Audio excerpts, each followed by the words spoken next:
Gary's a constant. Hey, Joe, I think Nick Timberlake, I think, is like shooting 4-15. When something like that happens early in the season, does he come to you? Do you guys have conversations? You just kind of let that play out? I'm just wondering how, if there's a cycle or a. No, the sample size is way too small right now. I mean, he played 2 weeks. Plus, he got his bell rung and played 2 minutes the last game. So that's not a fair sample size. But he hasn't shot it as well as he's capable of shooting it, but he will. Looking back, what'd you like about what Jamari gave you in Maui? Well, I think he's got probably as much moxie as any of the young guys, and is as confident as any of them. Plus, he didn't try to do more than what he's, ready to do right now, which is just move the ball, guard, rebound, and if you're wide open, shoot it. I mean, so I thought he did really well. He wasn't. We put him in against Kentucky with 4 minutes left in a tie game or whatever, or behind, and we end up winning.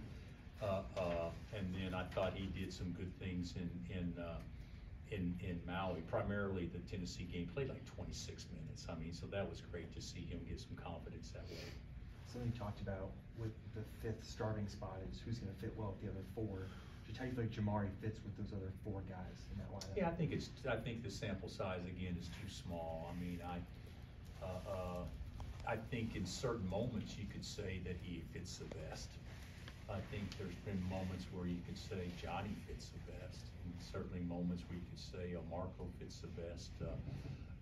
Nick is the one guy that you probably can't say that about yet, but we'll end up saying that before too long about him as well. So.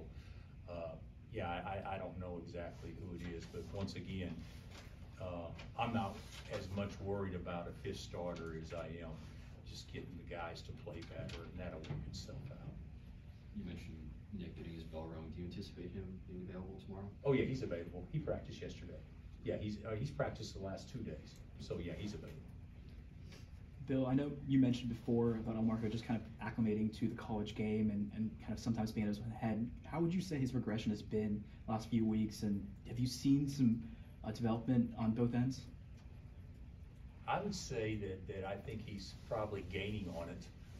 The thing about it is, if you've been around this place and studied it over time, Kelly Oubre didn't play any until like the 8th or 9th game, and that was strictly because a guy was late to shoot around. I mean, or he wouldn't have, end up playing then. But once he got a chance to play, it was over. Mario Chalmers didn't play until after Christmas.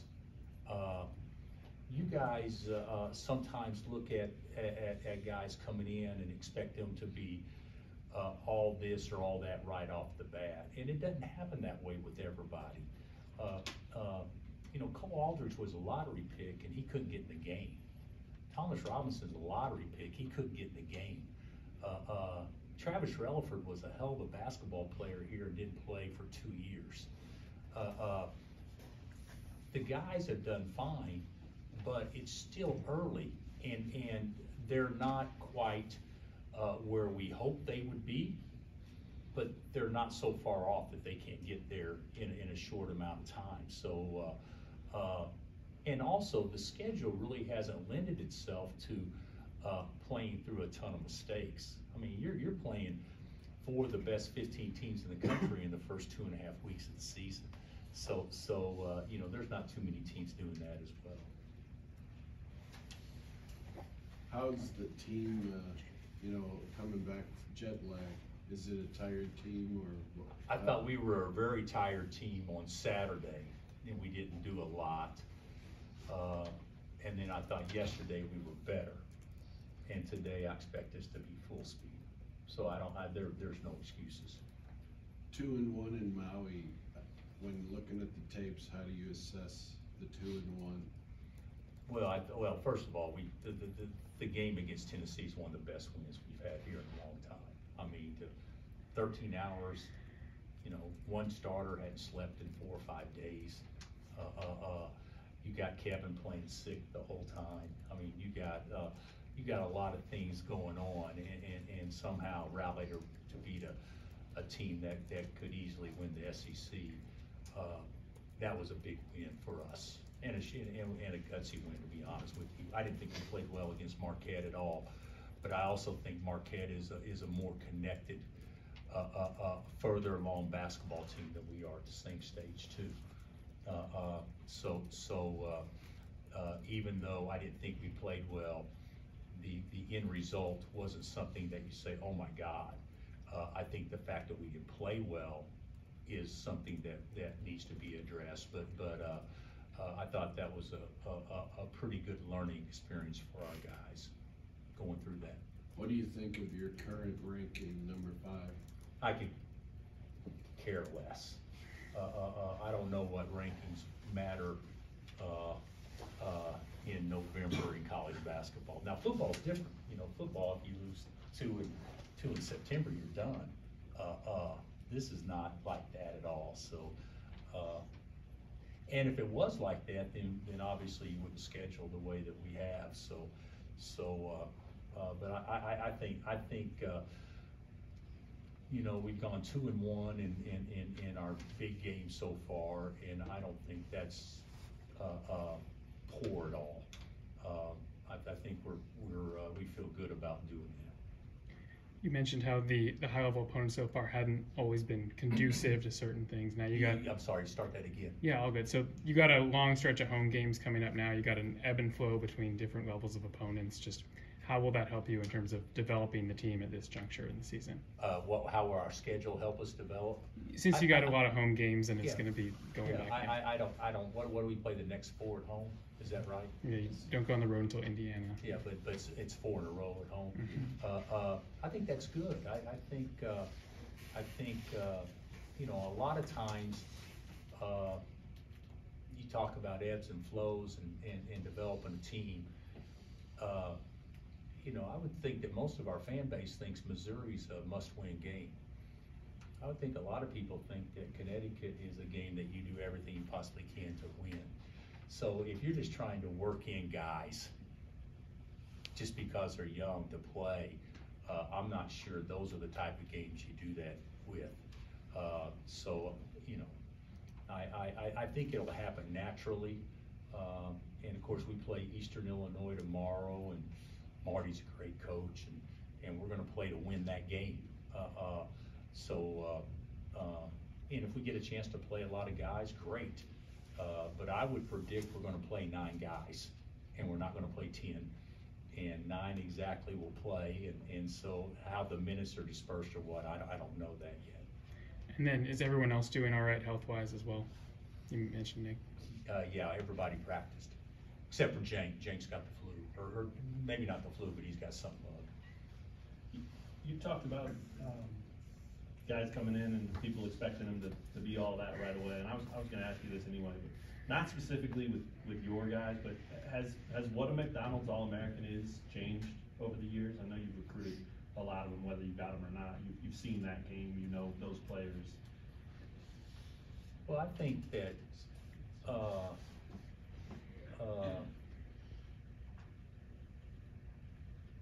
a lot of times you recruit based on what you think their ceiling is, not recruiting on where they are at that moment.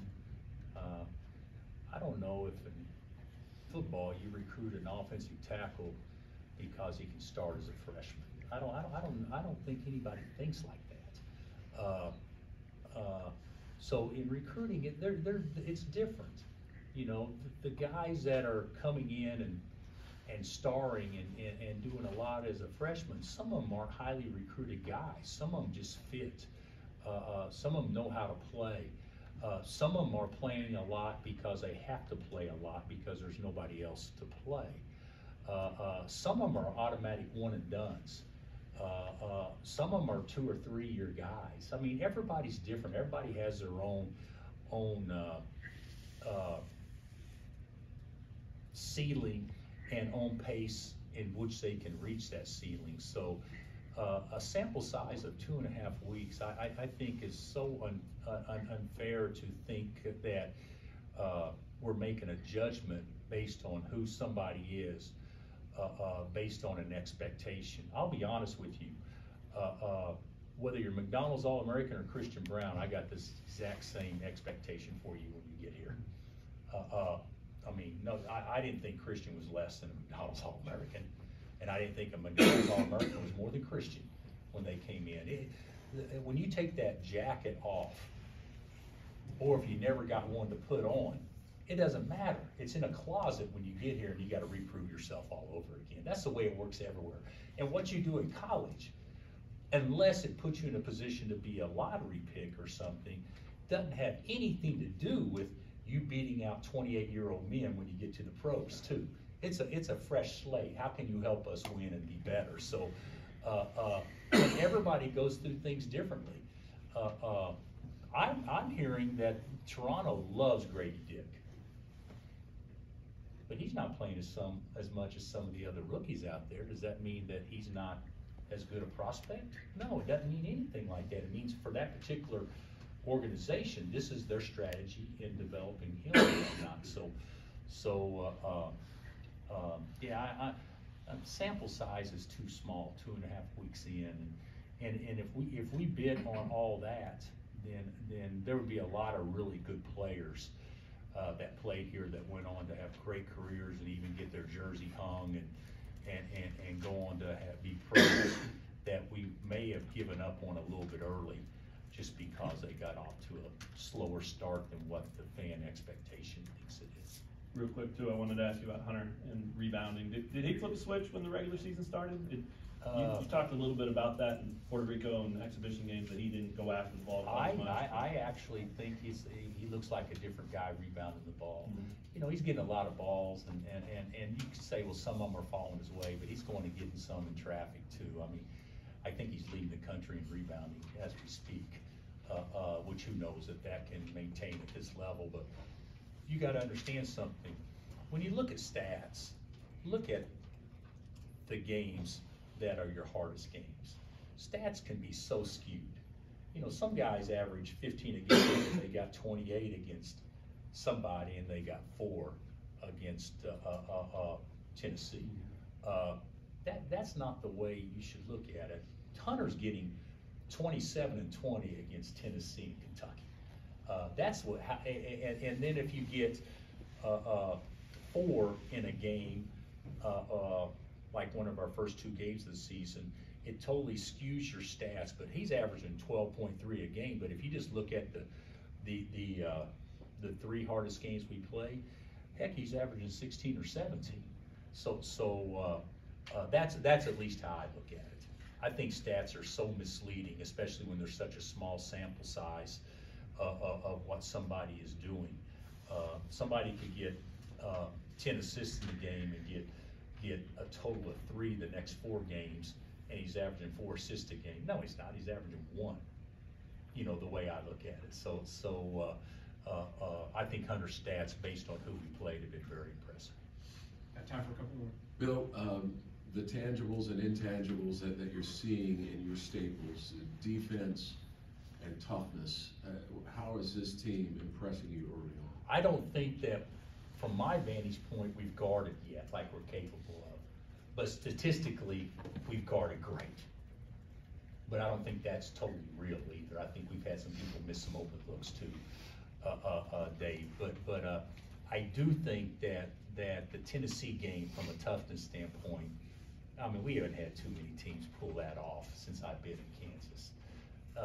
If you think about that, I mean, Juan doesn't make any shots.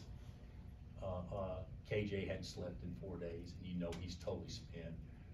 Kevin is sick as a dog, and you got a situation where you're playing 13 hours after you just finished. You know, in the NBA, they play back-to-backs, but it's a minimum of 24 hours, and if it's travel, it's like 26 or 27. And the most you can ever play is 3 games in 5 days, because the chances of injury are escalated so much by playing back-to-back, let alone back-to-back-to-back, and you do it on 13 hours. I mean, that showed me something, guys. Now, Tennessee, granted, played on 16 hours, which is still ridiculously hard, but that showed me something in from a toughness standpoint about what we have in us in Maui, because Tennessee is one of the tougher teams that you'll play against all year. Bill, what stands out to you about Eastern Illinois? I think they can all shoot. Now statistically, it doesn't all show that, but you look at them, everybody's got good form, everybody can get their own shot, everybody can shoot. They got a 4-man that can play the 5, that can stretch it. I think they can all shoot. And Marty's a terrific coach. I don't know if you followed his career, but he had a great success at Evansville. That would be the thing. And if you let people come in and make shots against you, you know, that's the great neutralizers at 3-point shots. So they're dangerous. Did Kevin have the flu or something? No, he's got some type of sinus deal going on. And on a lighter note, could you predict what bowl game KU will go to? You know what? I haven't studied it, and I don't know if they're all slotted. I have no idea how they do it in the bowl games. But if I was a fan, I'm hoping for Phoenix or Florida. I don't even know what bowls exist there, but that's what I'm hoping for. All right. All right, thanks, Coach.